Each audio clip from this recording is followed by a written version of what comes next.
ខ្ញុំបង្ហាញពីវិធីធ្វើនំខ្ញីអញ្ចឹងគ្រឿងផ្សំនឹងមានម្សៅត្នោតនឹងគឺខ្ញុំដាក់ចំនួនកន្លះគីឡូហើយម្សៅខ្សាយវិញគឺចំនួន1ខាំអញ្ចឹងម្សៅត្នោតកន្លះគីឡូម្សៅខ្សាយចំនួន1ខាំទាំងអស់6ខាំហើយពងទាវិញគឺខ្ញុំដាក់ចំនួន6ខាំដូចគ្នាពងទាហ្នឹងគឺចំនួន6ខាំហើយអំបិលបន្តិច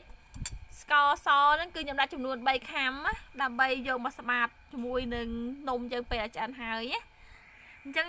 ឥឡូវនេះខ្ញុំចាប់ដើមធ្វើហើយ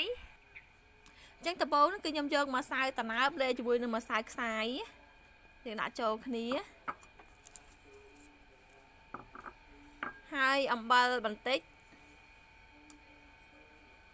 រួចហើយយើងដាក់ពងទាចូលពងទាហ្នឹងគឺយើងដាក់ទុកវាមកគ្រាប់អីសិនទៅខ្លាចវារាវពេកឬមួយក៏រឹងពេកយើងអាចថែមតាមក្រោយបានណាហើយយើងច្របល់វាឲ្យចូលគ្នាយើងញីវាឲ្យស្វាប់ណា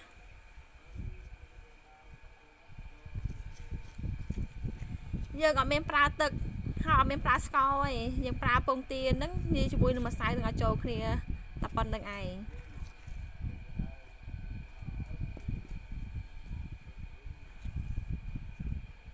អញ្ចឹងខ្ញុំចាប់ដើមយកដៃញី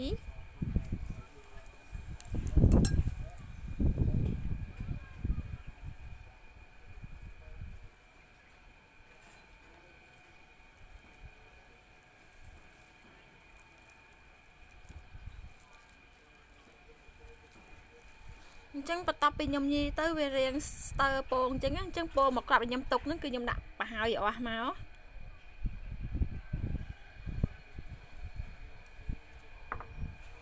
អញ្ចឹងម្សៅ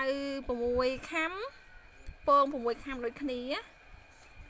ហើយយើងបន្តញីវាទៀតយើងញីវាឲ្យវាចូលគ្នាល្អអញ្ចឹងយើងបន្តញីអញ្ចឹងរហូតវាពាន់ចូលគ្នាដែលអាចធ្វើជារូបខ្ញីបានណា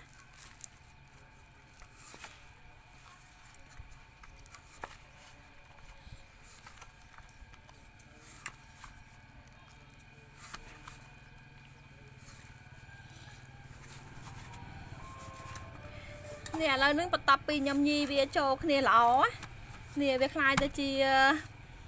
លបាយតែមួយអញ្ចឹងហើយវាចូលគ្នាសព្វល្អអញ្ចឹងហើយយើងអាចចាប់វាមកធ្វើជារូបនំខ្ញីបានណាអញ្ចឹងម្សៅយើងរួចរាល់ហើយយើងអាចចាប់ដើមធ្វើជារូបរាងនំបន្តទៀតអញ្ចឹងដំបូងគឺយើងបេះប៉ុណ្្នឹងមក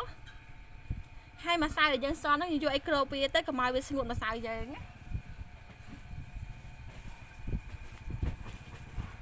អញ្ចឹងខ្ញុំបេះមួយមកហើយខ្ញុំគ្របវាហើយខ្ញុំចាប់ដើមធ្វើរាងនំយើងធ្វើរាងបែបណាក៏បានដែរឲ្យតែចេញនំខ្ញី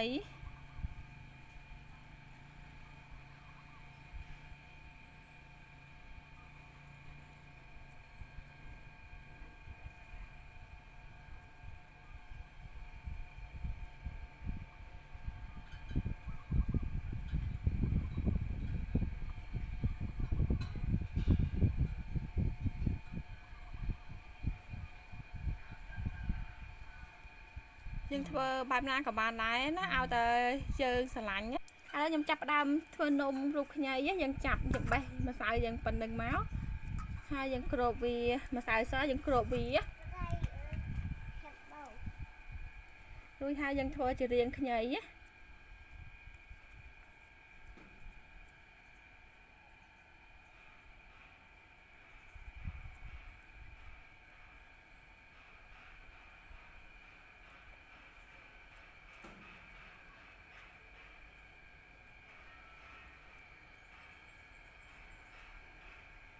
នេះយើងធ្វើរាងបែបណាក៏បានដែរតាមដែលយើងស្រឡាញ់ណានេះឥឡូវនេះនំខ្ញីខ្ញុំឥឡូវនេះខ្ញុំចាប់ដើមកាច់បានរាងខ្ញីបែបហ្នឹងយើងអាចធ្វើរាងដែលយើងចង់បានណារាងដែលយើងគិតថាដូចខ្ញីអញ្ចឹងឥឡូវខ្ញុំធ្វើរួចហើយខ្ញុំនឹងយកវាទៅបំពងបន្តទៀតបន្ទាប់ពីខ្ញុំដាក់ខ្ទះក្តៅហើយខ្ញុំដាក់ប្រេងសណ្តែកចូលណាចឹងប្រេងសណ្តែកហ្នឹងយើងដាក់មកល្មមដែលយើងចៀននំខ្ញីយើងបានណា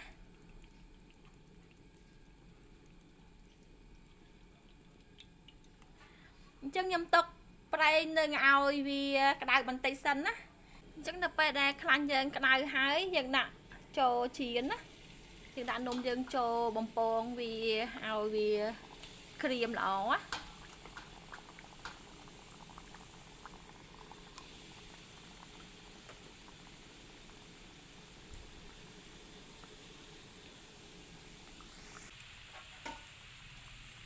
យើងបំពងវាប្រើភ្លើងតិចតិចអញ្ចឹងណា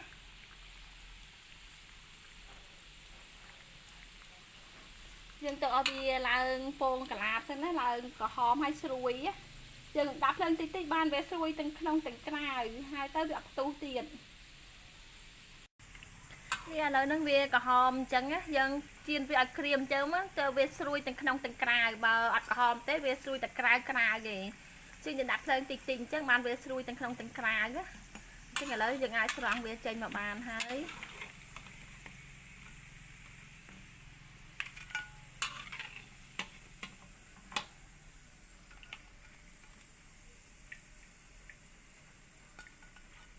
តាពេលខ្ញុំបំពង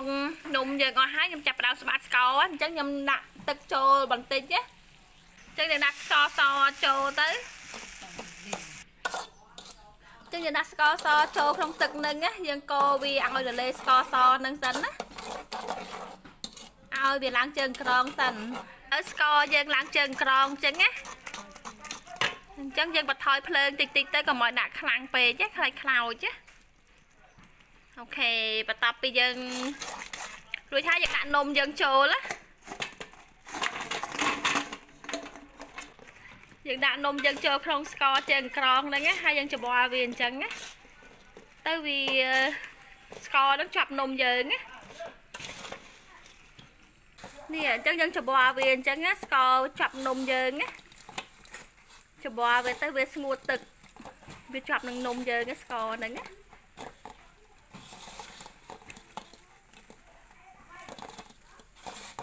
ឥឡូវហ្នឹងនំខ្ញីយើងគឺរួចរាល់ហើយ